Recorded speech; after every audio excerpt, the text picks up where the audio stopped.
Good morning, good afternoon, good evening mga katropa. Panibagong araw, panibagong video at panibagong vlog na naman tayo mga katropa. For today's video nga, eto nga, itatry nga natin tong mee goreng, diba? Usually naman, alam naman natin na niluluto lang natin dito is Lucky Me Pancit Canton at syempre yung Payless Pancit Canton. Kaya nga ito mga katropa, itatry nga natin tong mee goreng. Alam mo naman to, galing dito yung mee goreng Middle East mga katropa. Alam nyo naman yan mga katropa kung itatry nyo. At syempre si Mami katropa, siya lang yung nagpakain sa akin ng ganito, kaya nga nagustuhan ko, kaya nga bumili nga tayo. Dito lang yan sa Pandakaki, Mexico, Pampanga. Dito lang yan sa O-Save mga katropa.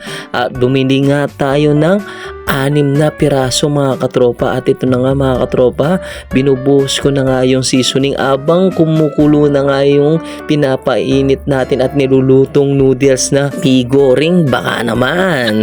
At ito na nga mga katropa, syempre naluluto na nga at lumalambot na nga yung noodles natin. Syempre lalagay na natin yung mga sangkap netong mee goreng mga katropa. At yung mee goreng neto mga katropa is spicy sa mga katropa. Meron siyang plain, spicy, pero sa mga katulad ng ibang mga noodles natin dito, meron silang chili mansi or sweet spicy chili. Dito hindi, dalawa lang flavor siya, meron siyang plain or spicy. At ito na nga mga katropa, hinahalo na nga natin. Kailangan syempre na kailangan hinahalo nating halo at para yung seasoning niya kumapit ng kumapit sa noodles niya at syempre magkalasa siya ng lumasa. Kasi medyo pag hindi mo talaga hinalo yan mga katropa, minsan yung kalahati walang lasa, minsan yung kalahati malasang malasa. Kaya kailangan ihalo natin ng ihalo yan mga katropa. Ayan nga mga katropa, nakikita mo naman at umuusok pa. Syempre solid yan mga katropa. Kaya sa mga hindi pa po na-try netong mee goreng, try nyo na mga katropa. Masarap to. Meron siyang plain at syempre meron siyang spicy mga katropa.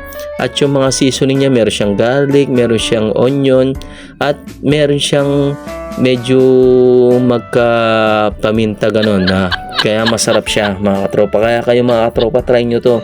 Pero dito sa Pilipinas, buti nga meron na dito kasi usually meron dito sa Middle East. Kaya nga tingnan mo mga katropa, solid na solid to. Tingnan mo naman, talagang mapapatakam ka mga katropa. Kaya nga syempre hindi mawawala yan. Syempre te-taste test natin yan mga katropa. Tignan mo naman, pawis na ako habang niluluto ko at solid na solid. Kaya hanggang dito na lang. Thanks for watching. Ingat kayo and God bless mga katropa. Bye!